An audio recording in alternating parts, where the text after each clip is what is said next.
So these are some of the items that are selling still right this minute for some very good money for us.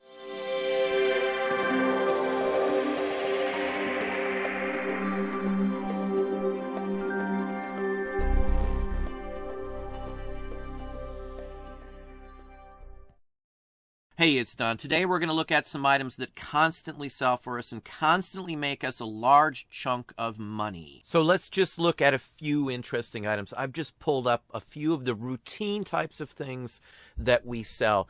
Now, these items are selling for us right now. They would sell for us in the middle of summer. They would sell for us in fall. It doesn't matter the season pretty much when these sell at all. These are purchased by collectors. And a collector just doesn't stop because of the time of year or a season. So for us, routine sales come in on all of the items I'm going to show you, as well as dozens of other categories that we routinely sell items in. Now, this is a Mark's Toys Sam Cobra squirt gun. I have literally nothing into this at this point. It was purchased with a huge lot of toys. I even have a video from quite some time ago when we purchased this. This is from the Best of the West action figure line that Mark's made. Had him as a kid, never seen the squirt gun, but it's still a very interesting item here. This sold for $45 plus they paid for shipping. I literally had pennies into it when we purchased it. At this point, we've made a profit off of other items we've sold from the very same mass purchase. Now, this one was a thrift store lucky find, as well as a bunch of other Mark's toys. This is a Timmy U.S. Army olive drab transport truck. The top cover does come off.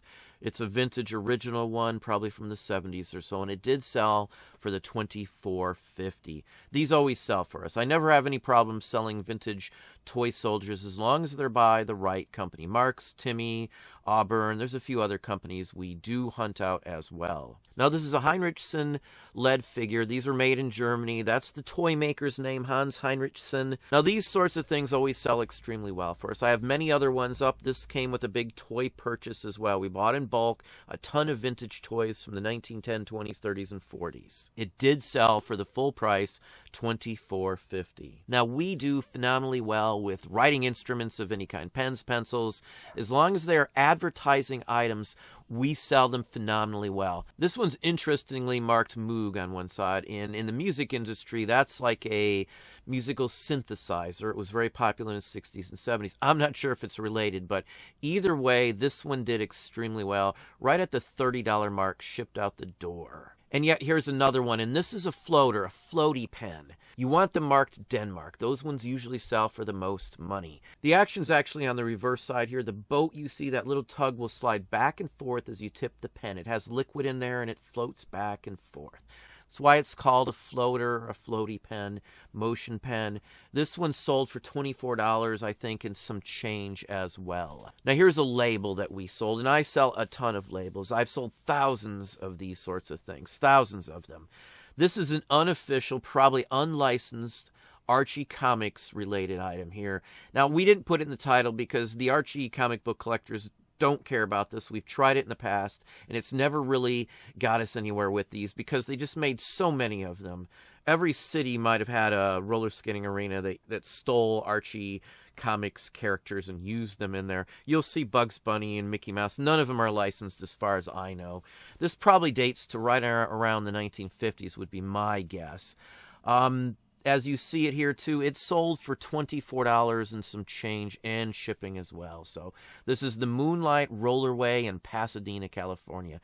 The location has something to do with why it did so well. Pasadena, California, those sorts of things do extremely well these days. Now, we do sell and mess with vintage records. Now, I do center in on mostly 45s and 78s these days. I just find that they sell easier. There's not the massive amount of new pressings and reproductions and imports that are available on the newer LPs and things like that. So I usually do better on these and center in on them. They take up a little less space. This one went for $24.50. It's about an unplayed disc. Greenwich Witch is why this one sold. It's an interesting disc. Again, it's in mint condition. It's an Edison disc as well. Very thick, heavyweight disc. Now, anything paper I do like. This is from my local area here, and this is a blotter. It's marked as West Toledo. That's not technically the city name. The city is Toledo. That's just the west side of town. You'll see those sorts of designations back in this time frame. Now, this was made to actually absorb up ink when you were writing with the old fountain pens, which is what you had to write with back then. This one sold for $25 plus shipping. This came from a big bulk lot from a local purchase. Now, we've already sold a ton of items from that same purchase. We've made a profit right off the bat on the first or second day listed. This is all profit, less the eBay fees. Now, here's an interesting one. This one sold for $100. This is a mourning card from a small infant that passed in 1881. There's angels. It has some religious motto at the top or religious quote. It's embossed. It's die cut. It has the typical black border, which most all of the mourning cards do have. If you see a card that has some information on it and has that black border, especially from the Victorian era and before, it is most assuredly a mourning card of some kind. It's a sad story, but it did go for $100. I've had other ones of these. Now, this one we purchased with some other items for $1 a piece. Again, I got 100 out of it, and that's pretty much all profit. Now, one of my favorite areas are buttons. We do phenomenally well. On average, we can do $2,000 to $3,000 a month just in shirt and uniform buttons. That's on average, of course. We've had some months where we've done $4,000 and $5,000 just in shirt buttons, but very good area for us. Now, this one sold for $35. This isn't very common. The common Masonic buttons that we sell might get us $15, $20. This one's that I took the $35. It's a fair offer. It's a smaller button. It's nothing huge. It's not super spectacular. It has some wear, but it's early.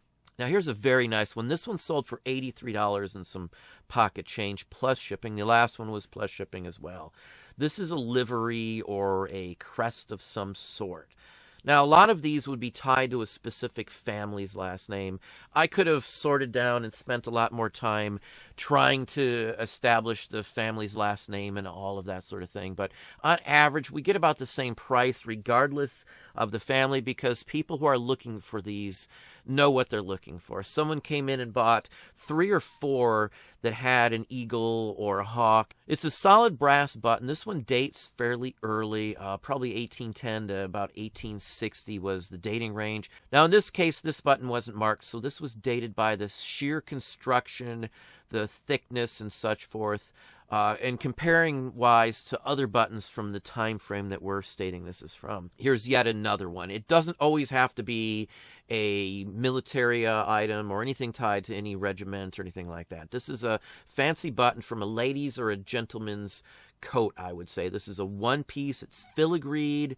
It's just a very fine button, to say the least. Here you can see the filigree. It's early. It's solid brass all the way around. This one we got $34.50 plus around $5 for shipping on it. So $40 or so right out the door on this one. It's a fabulous button.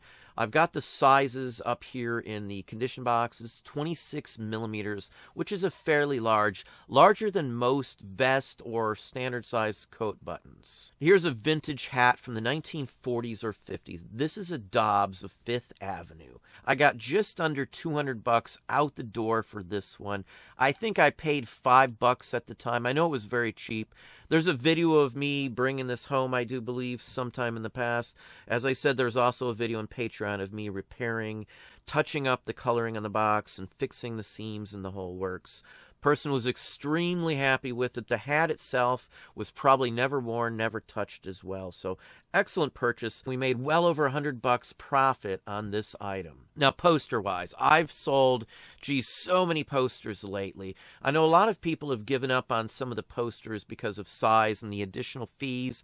But in all honesty, some of these items ship in a small package, smaller than the add-on fees for oversized. And even with the oversized posters and things, if it's a good enough poster, we just list it and haven't had any issues with dealing with the added $4 or even $15 fee for some of the items. This Dan Deacon poster here, we've sold quite a few of them, and not just on eBay. They sell on most platforms that we list them on. We've sold quite a few of just this one single poster. Probably have another 15 or 20 of them in inventory. Here's yet another one, Wilco, and this is Schmilco. This is a promo poster from, again, a store. I've sold a bunch of these, and not just this one listing. I have multiple listings for this on multiple sites, and they routinely sell. Probably sold, I don't know, 10, 15 of these in the last 3, 4, 5, 6 months. They do extremely well. I have nothing into this as well. So things like this, when there's no investment left into it, it's just gravy all the way across the board. I put them up at a specific price based on other sales. We put them on a markdown.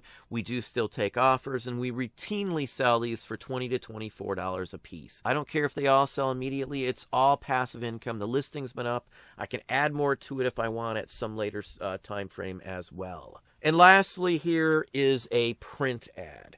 Now, I've been selling print ads for years, probably a few decades. And a print ad, this is an older listing, but a print ad is just a cutting from a magazine, a newspaper, or something along that line that's advertising. It's in print form. That's basically all it is. The artwork on here is the best part. This is early 1870s or so. Now, I buy old catalogs and stacks of just junk paper. It may be tattered on the outside, but if I can cut it down to a nice print ad, that's usually what I do. This is just a cutout from a magazine. And in this case, when I do print ads, I almost never show what's on the back of this. What's on the back of this one here was just other printing from other things unrelated to the front of this. It's not needed. I've never had a complaint. We've sold these sorts of things for 20 plus years. I have nothing into this, and it did sell for $27.50 plus some change. We've sold print ads into the hundreds of dollars. There are people that only deal in print ads, believe it or not. There are dealers and antique malls that sell them by the dozens. These sorts of things we find in attics and massive bulk purchases of just junk paper that most people assume carries no value. With just a few moments of time, a paper cutter or a pair of scissors, you can make a lot of money cutting up old and damaged paper items, and this is a perfect example here. But anyway, that's what I have for you today. Well, there we have it. Hopefully that gave you some ideas, some thoughts. If you enjoyed this video, please hit that like button down below. You can also hit the bell icon to be notified if I post new content or go live. Subscribe and tell all your friends.